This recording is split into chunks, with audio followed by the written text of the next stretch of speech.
Dan karena itu mari kita berteduh diri, kita berdoa. Mari berdoa. Ya Tuhan Allah, kami mohon kepadamu, kuatkanlah dan teguhkanlah iman kami. Supaya waktu di mana kami mau belajar firman Tuhan, biar ini waktu yang terbaik buat kami. Tolong supaya kami fokus kepada pemberitaan ini. Dijauhkan dari berbagai penggoda pencobaan, baik yang ada di dalam kami maupun yang ada di sekitar kami. Terima kasih Tuhan. Kami rindu pada firman-Mu yang akan menjadi kekuatan bagi kami menjalani hidup kami selanjutnya. Di dalam nama Yesus Kristus Tuhan, firman yang hidup itu kami berdoa. Amin. Bapak Ibu Saudara-saudara yang dikasihi dalam Tuhan Yesus, di kesempatan hari ini masih di bulan Oktober, Gemit menetapkannya sebagai bulan keluarga. Tema yang ditetapkan oleh Majelis Sinode adalah keluarga yang dibenarkan Allah. Pembacaannya terambil dari Injil Lukas pasal 18 ayat 9 sampai ayat yang ke-14.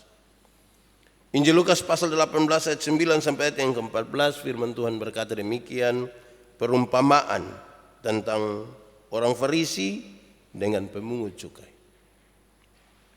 Dan kepada beberapa orang yang menganggap dirinya benar dan memandang rendah semua orang lain, Yesus mengatakan perumpamaan ini. Ada dua orang pergi ke bait Allah untuk berdoa. Yang seorang adalah Farisi dan yang lain pemungut cukai. Orang Farisi itu berdiri dan berdoa dalam hatinya begini. Ya Allah, aku mengucap syukur kepadamu karena aku tidak sama seperti semua orang lain. Bukan perampok, bukan orang lalim, bukan pezina, dan bukan juga seperti pemungut cukai ini. Aku berpuasa 2 kali seminggu. Aku memberikan 1/10 dari segala penghasilanku. Tetapi pemungut cukai itu berdiri jauh-jauh.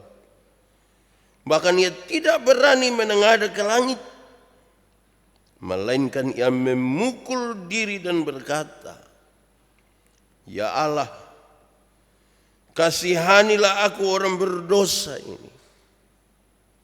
Aku berkata kepadamu, orang ini pulang ke rumahnya sebagai orang yang dibenarkan Allah, dan orang lain itu tidak.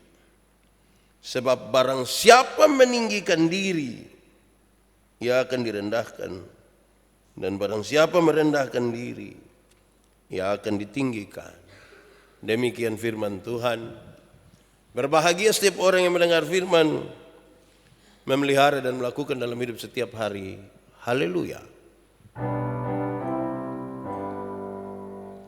Haleluya, haleluya, haleluya.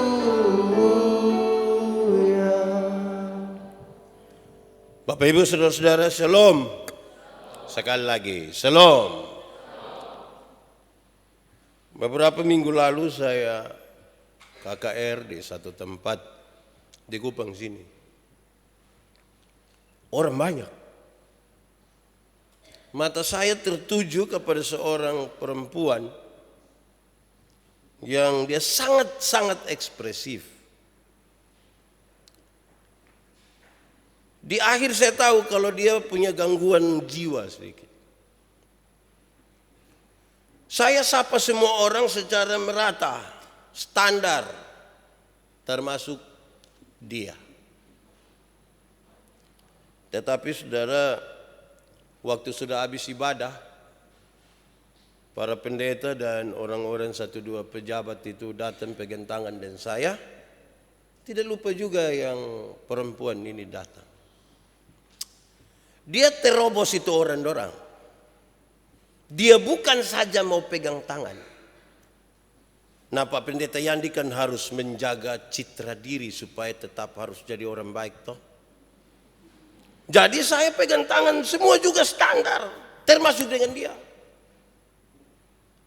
Tetapi rupa-rupanya dia berpikir lain. Dia buka dia punya masker. Dia buka dia punya mulut. Dan dia bilang, saya pun gigi ini tergoyang semua Bapak. Dia minta saya cabut dia punya gigi salah satu. Bukan saja meminta, dia tarik saya pun tangan suruh kas masuk di sini. Saya tidak mau menceritakan gambaran keadaan mulutnya, tapi memang berat. Saya mau tanya saudara, menurut saudara saya perlu melakukan sesuatu untuk itu kok? Perlu kas masuk tangan, aduh ini kita goyang, begitu. Saya sebenarnya marah saudara. Apalagi orang-orang di situ sudah bilang, Pak, kenapa saya memulai dengan kisah ini? Kadang-kadang kita ini punya jabatan. Kadang-kadang kalau kita punya kelas sosial, kita punya kecenderungan untuk mengabaikan orang itu sangat tinggi. Apalagi kalau ternyata yang orang itu melakukan sesuatu yang tidak mengenakan kita punya hati. Apalagi dia tidak, kalau saya punya pengaruh di dia, iya, tapi dia tidak punya pengaruh di saya. Kalau sampai ada pengaruh itu pengaruh buruk. Saya merenungkan ini berkali-kali untuk menemukan memang kita punya godaan untuk itu. Tema kita itu keluarga yang dibenarkan. Memangnya saudara-saudara, kalau ada dalam satu keluarga, semua orang merasa bahwa dia dibenarkan oleh Allah, keluarga itu pasti baik. Suami istri pasti baik, kakak adik pasti baik-baik. Tapi kalau tidak mulai dari berpikir dibenarkan oleh Allah, tidak bisa. Saya kasih contoh. Kenapa rumah tangga itu berkelahi tidak selesai? Suami istri itu bertengkar, berkelahi tidak pernah selesai. Ya jawabannya ini. Karena semua rasa diri benar. Kalau saya rasa diri benar, saya punya istri rasa diri benar, kami dua sama-sama ingin memenangkan pertarungan. Kami dua bertahan untuk tidak mau bicara. Padahal Tuhan cipta kita ini untuk bicara, berkomunikasi satu dengan lain.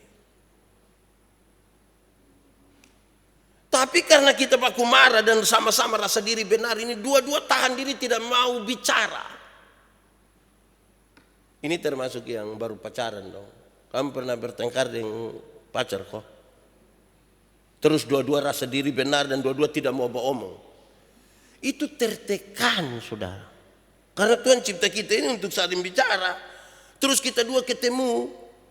Kita di dalam rumah. Kamu jangan tinggal di rumah, satu rumah dulu kalau masih apa. Tapi suami istri tinggal satu rumah baru bangun tidur lihat dia pemuka tapi sengaja tidak mau beromong. Di dapur ketemu dia tapi kita tahan diri tidak. Itu tertekan saudara. Tertekan sekali. Kenapa? Karena sama-sama rasa diri benar. Saya berulang-ulang kali bilang, saudara marah dari orang lain, tapi jangan coba-coba marah dan bermasalah dari istri saudara. Karena kita bangun tidur langsung lihat dia di sebelah. Apalagi kalau dia belum sisir rambut. Kita pergi ke belakang ketemu dia.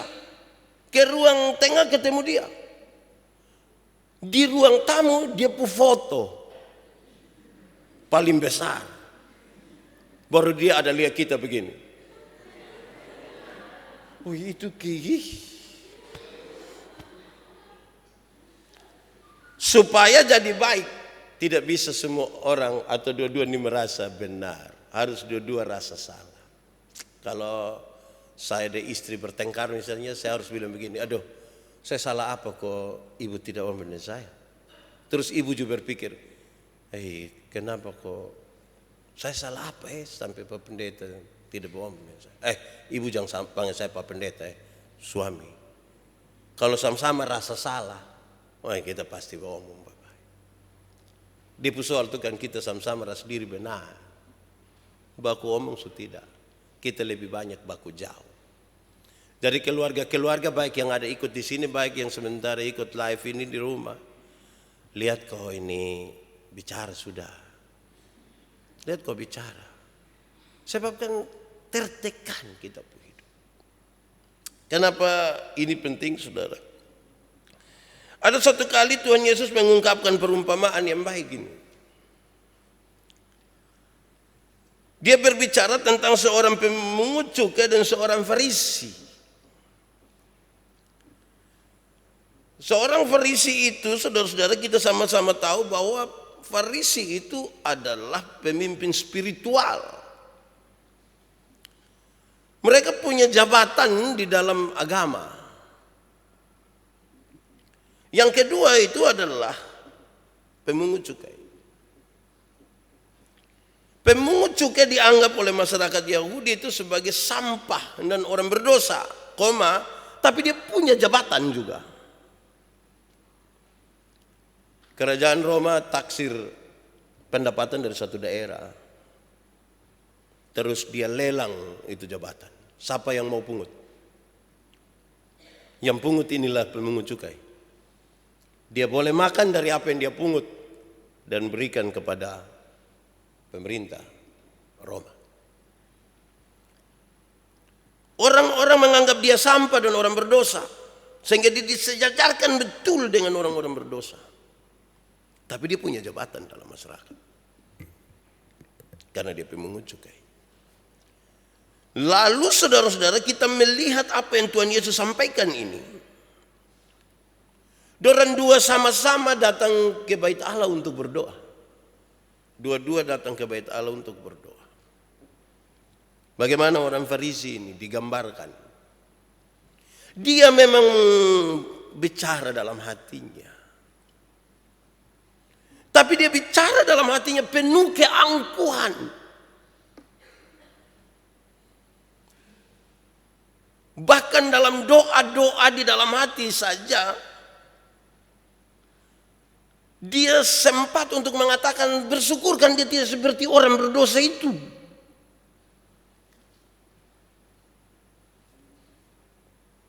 Rupa-rupanya orang Farisi ini, saudara,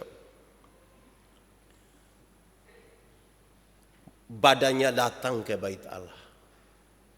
Suaranya dia mau tujukan kepada Allah. Tapi hati dan hidupnya tidak tertuju kepada Tuhan. Pemimpin agama yang berseru-seru kepada Tuhan, tapi hati dan hidupnya tidak tertuju kepada Tuhan.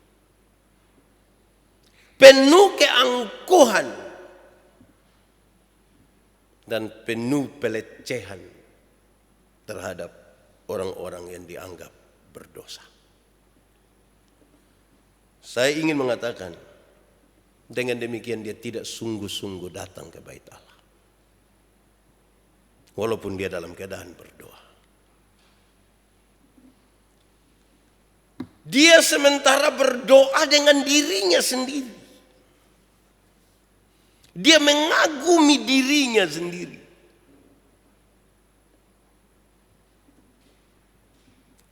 Bahkan kekaguman itu punya alasan. Karena dia sudah berusaha begitu rupa untuk melakukan hukum Taurat. Puasa yang dianjurkan hanya 1 kali, dia lakukan 2 kali. Supaya dia beroleh sebuah pengakuan bahwa ini orang memang saleh, betul. Tetapi dia lagi bercinta dengan dirinya sendiri. Mengagumi dirinya sendiri.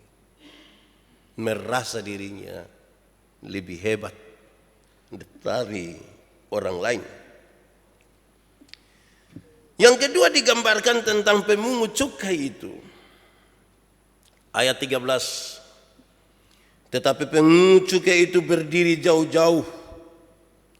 Bahkan ia tidak berani menengadah ke langit.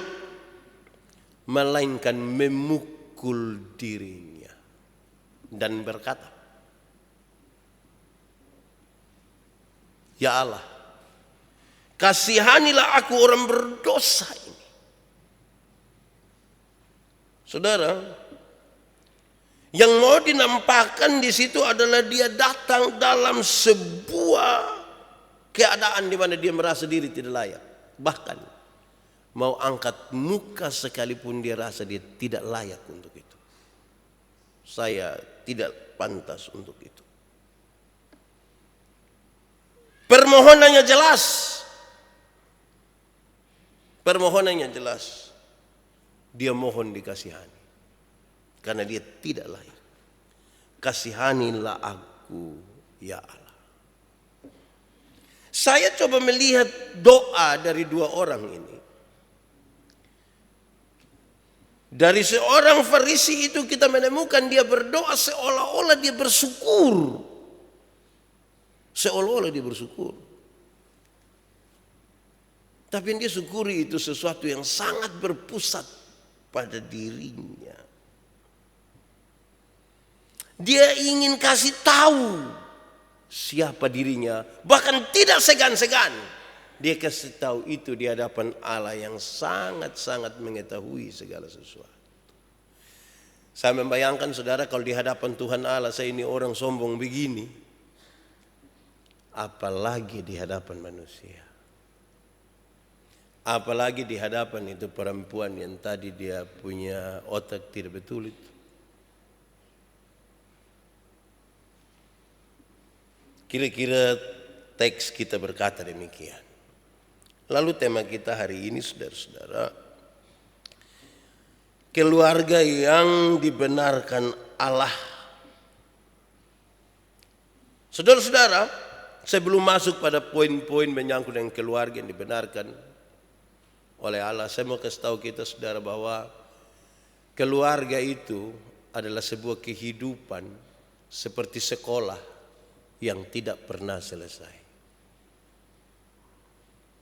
Sekolah yang tidak pernah selesai itu di dalam keluarga, di dalam rumah tangga, hubungan suami istri, hubungan bapak. Karena naik turun, kadang-kadang kita baik sekali, kadang-kadang kita dalam posisi tidak baik sekali. Kadang-kadang kita yang menangani persoalan, tapi kadang-kadang kita pembuat masalah. Kadang-kadang kita menjadi bagian dari masalah. Sehingga seorang suami tidak boleh mengatakan, saya baru tahu lupu hidup ini. Oh itu kalau kita omong begitu itu sudah selesai itu. Atau sebaliknya seorang istri berkata demikian. Atau anak-anak kepada orang tuanya. Atau orang tua kepada anak-anak. Kalau kita mau masuk kepada tema ini, saya kira ayat 14 itu menjadi acuan kita. Dalam konteks itu, tentang perumpamaan ini, Tuhan Yesus bilang begini, "Aku berkata kepadamu, orang ini pulang ke rumahnya sebagai orang yang dibenarkan Allah. Yang datang di hadapan Allah merasa tidak layak dan memohon pengampunan dari Allah. Dia disebutkan sebagai orang yang dibenarkan. Tetapi orang lain itu tidak, yang satu itu tidak. Yang datang dalam kesombongan itu tidak dibenarkan." Kata firman. Karena itu Tuhan menegaskan, ingat, barang siapa meninggikan dirinya dia pasti direndahkan. Mungkin waktunya belum sekarang, tapi pasti nanti dia direndahkan. Dan barang siapa merendahkan dirinya, dia pasti akan ditinggikan. Tapi hati-hati juga saudara, ada orang yang pura-pura merendah, tapi dia ada tinggi hati tuh. Rumah ada bagus-bagus, mah kita puji sedikit, aduh Pak ini ke kandang ayam saja Pak ini. Aduh, kandang ayam, jadi kandang ayam betul mau. Jadi dia ada tinggi, dia bikin itu seolah-olah dia ada rendah. Nah baik, kita renungkan 3 bagian ini. Satu, saudara-saudara, tidak ada orang yang sombong, tidak ada orang yang membanggakan dirinya terus-menerus di luar Tuhan, membanggakan diri di luar Tuhan, yang dengan rendah hati dapat berdoa kepada Tuhan. Tidak akan. Tidak akan ada seorang suami yang sombong, yang membanggakan dirinya, yang bisa mengajak istri dan anak-anaknya datang berdoa kepada Tuhan. Kalau sampai itu terjadi, saudara, dia tidak sementara berdoa. Persis seperti perumpamaan tentang orang Farisi. Itu mungkin kebiasaan, itu mungkin pencitraan. Karena datang di hadapan Tuhan itu datang dalam kerendahan. Suami harus dengan rendah hati begitu. Ada suami bisa bilang dia istri, bersyukur. Bersyukur untuk baik saya kawin engkau itu. Kalau tidak engkau gembel. Hai. Istri juga balas bilang, maaf. Itu hari lu tidak kawin beta. Yang bos apa? Bos itu juga. Nah itu tidak bisa begitu, saudara. Merendahkan diri. Suami merendahkan diri, istri merendahkan diri. Anak-anak itu akan jadi anak-anak yang bisa merendahkan diri. Mereka dibenarkan. Mereka layak untuk disebutkan sebagai itu keluarga yang dibenarkan. Ini tantangan yang serius, saudara-saudara. Karena kecenderungan untuk kita menyombongkan diri, membanggakan diri itu terlalu tinggi. Bahkan saudara-saudara, kita merasa kita paling hebat, paling tahu, paling bisa. Orang lain pasti tidak bisa. Ada orang yang bisa rasa bahwa di sini ini semua orang tidak tahu apa-apa. Di rumah ini semua tidak tahu apa-apa, hanya dia. Tidak bisa, saudara-saudara. Kasih itu, kalau kita belajar pertama Korintus 13, dia kasih tahu, kasih itu adalah mengharapkan. Salah satu poinnya adalah mengharapkan segala sesuatu. Tidak ada satu manusia pun dalam rumah yang tidak bisa diharapkan sama sekali. Tidak ada. Pak Pendeta, anak kecil yang baru lahir 2 bulan, dia bisa harap apa dari dia? Harap apa dari dia? Bisa. Bisa. Bagaimana bisa diharapkan? Dia diharap. Kadang-kadang suami istri bertengkar, saudara. Dompung pikiran hanya satu. Untung baik ini anak. Untung baik. Apalagi anak muka ke saya. Mau kastingnya dia berarti kastingnya dan dia pu mama. Kastingnya dia pu mama berarti kastingnya dia. Kira-kira ini anak bisa diharapkan atau tidak? Makanya dia bilang anak-anak itu pengikat dalam keluarga. Tidak ada satu orang pun dalam rumah yang tidak bisa diharapkan. Supaya istri dan suami jangan saling merendahkan. Jangan sampai ada yang bilang dia punya istri atau bilang dia suami, bilang Pak Pendeta piju sampai manusia yang di rumah itu tidak bisa. Aduh, tidak bisa ada manusia itu hanya patung sama apa dia. Gambar saja. Memangnya kita nikah dengan gambar? Jadi kerendahan. Tidak ada orang yang sombong, yang terus-terus mengagungkan dirinya, yang bisa mengajak orang lain berdoa dengan sungguh-sungguh, yang bisa mengajak rumahnya untuk datang menyembah dengan hati yang tulus. Saya juga kasih ingat teman-teman adik-adik yang menyanyi ini, kau mesti merendahkan diri. Supaya penyembahanmu menjadi megah. Megah dalam kemuliaan. Saya pikir begini. Dulu pertama kali berkhotbah itu kan gamatar. Berdiri di mimbar itu sengaja tarik-tarik celana begini, kok kuat hati dengan Tuhan nih. Itu malam tidak bisa tidur, saudara. Tidak bisa. Berdoa, Tuhan Yesus tolong kau. Besok pagi ini, aduh. Tapi karena terus Kita punya godaan untuk persiapkan khotbah tidak pakai berdoa lagi. Mulai andalkan kita punya kemampuan. Su tidak berdoa lagi, su tidak baca Alkitab, cari duluan buku tafsiran. Para pimpinan pujian dong itu dulu waktu pertama kali bilang nanti acara ini yang kau pimpin, itu malam dia tidak tidur, berdoa. Tuhan tahu saya tidak layak. Sampai tulis di grup bilang teman-teman mohon dukungan doa karena ini saya akan. Itu baru pertama kali.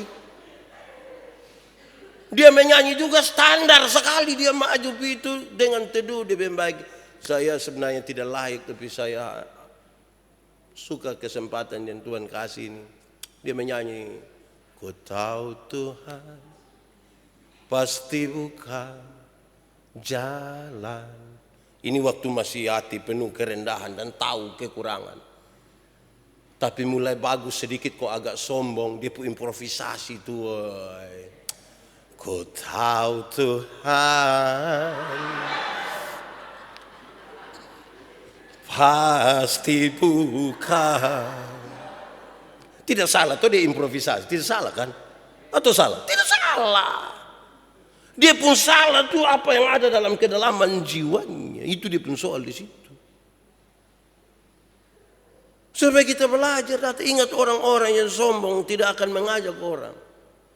Teman-teman yang menyanyi pulang belajar dari Mazmur 150. Pujilah Tuhan. Dia mulai dari haleluya, haleluya, haleluya.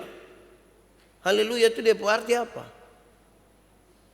Pujilah Tuhan. Jangan lupa itu tulis yang LAH itu. Pujilah Tuhan. Ajakan untuk orang lain ikut memuji Tuhan. Kamu tidak menyanyi bagi dirimu sendiri. Kamu sementara menyanyi untuk orang lain ikut memuji Tuhan. Pujilah Tuhan. Hasilnya adalah mengajak orang untuk datang memuji Tuhan. Nah kalau kita mau ajak orang itu harus dari hati yang tidak sombong, yang tidak angkuh. Rendah. Baik, kalau ini jadi dalam keluarga, baik. Semua keluarga ini ada masalah. Ada masalah. Kamu yang di paduan suara juga, biar kamu di sini paduan suara ada yang pacaran kok kamu. Suka saya tapi tidak kasih tahu. Jam buru-buru. Motivasi kamu pi latihan harus motivasi yang tulus Bukan karena ada nona di situ atau bukan karena mau ikut pes parawi apa itu. Bukan itu, tapi hati yang mau memuji. Pertama. Kedua, saudara-saudara, ingat catatan ini menarik. Tidak ada orang yang suka mencela orang lain itu dapat berdoa dengan benar. Kalau ada orang yang suka mencela orang lain itu, saudara jangan berharap dia dapat berdoa dengan benar. Kalau tiap hari hidup hanya mencela orang, tiap hari hidup hanya cerita orang lain pun kekurangan, tiap hari hanya itu dia tidak dapat berdoa dengan benar. Apalagi mencela. Jangan mencela. Ini orang ini dia bicara dari hatinya, di dalam hatinya. Farisi. Tapi penuh celaan. Penuh celaan. Dia tidak dapat berdoa dengan benar. Karena dia tertuduh ketika berhadapan dengan hadapan Tuhan. Di hadapan Tuhan dia tertuduh sekali, saudara. Bagaimana sekarang dia yang mencela orang akan berdiri di hadapan Tuhan dan mengaku diri sebagai orang tercela? Tidak bisa. Kan setiap yang mencela itu kan dia rasa dia lebih baik dari orang lain. Dia tidak akan menikmati kehidupan doanya dengan baik. Suami yang mencela tidak akan berdiri sebagai imam dalam keluarga. Istri yang mencela tidak akan berdiri sebagai orang yang punya kekuatan yang Tuhan berikan untuk mendampingi suami. Anak-anak yang suka mencela tidak bisa. teman-teman dong yang suka mencela juga tidak bisa berdiri untuk pengagungan nama Tuhan itu tidak bisa. Karena itu jangan mencela. Mencela itu kenapa saya harus mengasihi seseorang? Bukan saja soal kemanusiaan. Tapi begini saudara. Saya mengasihi seseorang karena pada dirinya itu ada gambar dan rupa Allah juga di situ. Manusia ini bukan tumpukan material kosong. Tapi ada gambar dan rupa Allah pada dirinya sih. Saya perlu untuk mengasihi. Bukan mencela dia. Nah kita orang Kupang ini kadang-kadang kita pun mulut ini pun cara mencela orang setelah ini dong kumpul anak-anak muda begini dong pun cara baolok ini. Ada teman satu yang kulit hitam sedikit dong panggil dia teh black. Black. Terus yang itu satu datang ke bilang selom. Yang suka mencela itu bilang suara ada tapi orang di mana? Coba senter dulu. Bayangkan kalau kita hidup begini penuh celaan kepada orang lain. Tidak bisa. Orang badan besar juga dia omong. Tapi dia bikin halus. Saya pernah bilang kadang-kadang kita bilang saya dari mana? Saya dari tadi di sini. Maksudnya kok dari jauh saya suka kelihatan. Omong kayak enak ini, tapi dia ada olok orang ini. Dia omong dari mulut yang pun enak, sepertinya tidak ada soal. Ini nih saudara kalau terbawa ke dalam rumah tangga ini tidak bisa. Satu akan omong satu. Saya orang Timur, saya punya istri orang Sabu. Mungkin kita main gila, kan kami tidak mungkin kami dengan dalam keluarga itu tidak mungkin saya istri tiap hari hanya berkelahi, berpukul, kan tidak mungkin. Kami baik-baik saja, tapi bisa saja anak pun cerita begini, kita langsung ikut Sabu dong kok begini. Orang Sabu tidak tahu apa-apa. Kadang-kadang kalau anak satu lagi bilang, itu Timur dong, itu Timur. Maksud baik ini, tapi kita omong. Akhirnya jadi biasa.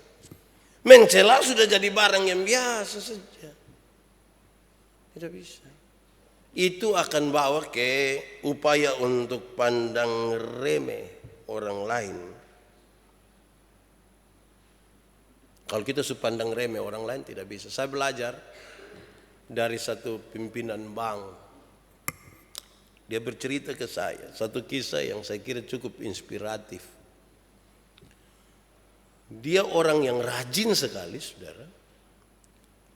Ketika dia jadi salah seorang pimpinan di salah satu bank di Jawa Timur, saya lupa dia sebut mana, saya lupa.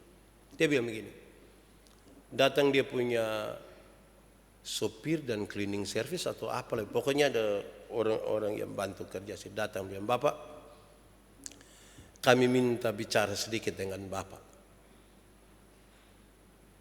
Oke, baik, silahkan. Lalu dia bilang, ini dua orang yang datang bilang begini, Bapak, kalau semua orang di dunia ini baik seperti Bapak begini, semua orang di dunia ini baik seperti Bapak begini, maka kami yang orang-orang bawah ini akan kehilangan makan minum dan istri anak kami tidak akan mendapat apa-apa. Kenapa Bapak bilang begitu? Rupa-rupanya dia punya kebiasaan menarik. Sejumlah pimpinan itu kan pintu mobil itu dibuka. Mereka punya tas dibawa oleh anak buah. Tapi ini tidak dilakukan oleh ini orang. Dia buka pintu mobil sendiri, dia pun tas dia bawa sendiri. Jadi dia tanya orang, kamu pun maksud apa? Dua orang ini memang begini, Bapak, kami ini dibayar untuk buka kasih Papa pintu mobil. Kami dibayar untuk bawa Bapak punya tas. Kalau itu dua hal Bapak sudah lakukan, kami kehilangan pekerjaan. Kami kehilangan pekerjaan. Istri dan anak-anak kami tidak akan makan karena kami dibayar untuk itu. Dia bilang, Pak Pendeta, saya tidak pernah bayangkan kalau itu menjadi soal bagi orang lain. Ini saya bicara status ini. Lantas dia bilang, oke, mari kita deal ya. Kalau nanti engkau buka saya punya pintu mobil, kalau nanti engkau bawa saya punya tas, bukan karena saya menganggap engkau rendah, tetapi karena kita masing-masing bertanggung jawab pada tugas kita masing-masing. Sepakat. Tetap dong melakukan pekerjaan yang di bawah, yang kita anggap tidak punya risiko besar. Tapi tidak ada upaya mencela. Dia buka pintu mobil, dia bawa tas, tapi masing-masing bertanggung jawab pada pekerjaannya. Luar biasa toh. Luar biasa. Suami mungkin suami yang bekerja kuat, tapi jangan hina istri atau anak-anak yang tidak kerja. Hei, bapak ini begini ini untuk kamu. Kamu penampilan hebat-hebat begitu karena papa. Kamu baru semua pi foto. Tidak ajak bapak, tapi bapak simpan semua saya di sini. Wah, tidak bisa begitu. Yang itu mencela itu. Jadi terima baik-baik. Namanya kita tinggal dalam rumah tuh ada sah. Kita pun godaan tuh begitu. Apalagi laki-laki kok dia mulai semakin mapan, kok dia rasa dia oh itu. Dia tidak pandang lagi. Kadang-kadang dia pun kakak itu orang yang mungkin pekerjaannya agak rendah atau dia pekerjaan agak tinggi sedikit. Woi kita lu ada orang tua satu dia kabitin nasihat saya, dia bilang, Yandi, engkau punya kakak itu umur 60 tahun dia meninggal, engkau 70 tahun baru meninggal. Ingat, dia tetap kakak. Dia tetap kakak. Jangan hanya karena status sosial yang kamu dapat lantas kamu merendahkan orang lain. Ketiga, terakhir, saudara, orang yang tahu bahwa dia dibenarkan oleh Tuhan Allah, maka dia akan menunjukkan dirinya, saudara-saudara, sebagai orang yang dapat berdoa dengan baik. Saya bicara di kebalikan yang pertama. Orang yang dibenarkan, dia sadar bahwa dia orang yang dibenarkan tuh. Waktu dia tunduk kepala begini, dia berdoa dengan benar. Tuhan, siapa saya ini Tuhan? Saya bukan orang baik. Saya ini hanya dibenarkan. Saya pilih pembimbing tadi Roma 3 ayat 23-24. Kita lihat, kita telah kehilangan kemuliaan Allah kan, kita berdosa. Tapi kita dibenarkan oleh kasih karunia. Dan karena itu setiap kali kita berdiam diri dan tunduk kepala begini, Tuhan terima kasih untuk kasih karunia yang membenarkan. Kenapa? Dosa ini sekarang diterjemahkan sebagai sesuatu yang penting orang jangan tahu lah. Atau begitu rupa supaya orang jangan tahu, nah baik. Tapi kalau orang tahu, nah itu yang dipenama berdosa sudah. Kalau orang tidak tahu, nah tidak apa-apa. Padahal Tuhan tahu. Begitupun dalam hubungan kita di dalam keluarga sebagai suami istri. Saudara, sedekat apapun kita dengan istri atau suami, selama apapun kita sama-sama dengan orang, ingat ada hal yang kita simpan diam-diam dan kita tidak kasih tahu dia. Ada hal yang kita simpan. Pak Pendeta, saya ini paling jujur dari istri. Coba ingat baik-baik, ada yang kita sih. Sebab omong ini tambah perkara, bukan menyelesaikan perkara. Contoh yang ringan ya, jangan pikir ada simpan masalah apa. Contoh kita nikah habis 1 tahun 2 tahun terus pilihat istri pilihat mama di rumah juga, istri tidak ikut. Istri tidak ikut, jadi sampai sana mama tanya, "Telupu istri?" Lalu kita kasih tahu bilang badan agak kurang enak sedikit. Terus mama bilang, "Ih, perempuan." Itu hari saya bilang, "Lihat orang baik-baik." Nah kira-kira kalau mama omong begitu pulang kasih tahu istri. Pulang pas ini istri tanya, "Su pulang pak?" "Iya." "Es mama bilang apa?" Mama bilang, "Itu hari mama su bilang cok kawinnya itu jangan lu." Berani omong tua begitu. Kita kadang-kadang tipu. Mama bilang apa? Ada tanya bilang ada baik-baik kok. Dia kasta bilang badan ada kurang enak. Dia bilang lihat kok minum wedang jahe. Jadi kita masuk di barang yang tidak betul lagi itu. Jadi ya kalau kita rasa diri bahwa kita semua dibenarkan, ya kita bukan orang baik lah. Yang kita bukan orang benar lah, tapi kita dibenarkan oleh Tuhan. Jadi waktu kita mau berdoa kita tunduk kepada begini. Tuhan terima kasih untuk kasih karunia itu. Orang lain tidak tahu Tuhan, tapi Tuhan tahu. Jadi dia tunduk betul-betul. Dia angkat dia hati karena tadi saya bilang ini orang datang ke bait Allah, tapi dia tidak sungguh-sungguh hadir di situ, tidak sungguh-sungguh. Sekiranya bagian ini akan menjadi sukacita bagi kita. Tuhan memberkati kita. Mari kita tunduk kepala di hadapan Tuhan. Ya Tuhan Allah, terima kasih. Firman-Mu menolong kami untuk tahu diri. Kami bukan apa-apa dan kami bukan siapa-siapa. Kalau bukan kami dibenarkan oleh Tuhan, oleh kasih karunia. Tolong kami supaya kami belajar mengikuti kehendak-Mu. Firman-Mu biar bertumbuh dan berbuah dalam hidup kami. Terpujilah Engkau Bapa. Di dalam nama Yesus kami berdoa. Amin. Paduan suara unkris untuk lagu yang kedua silakan.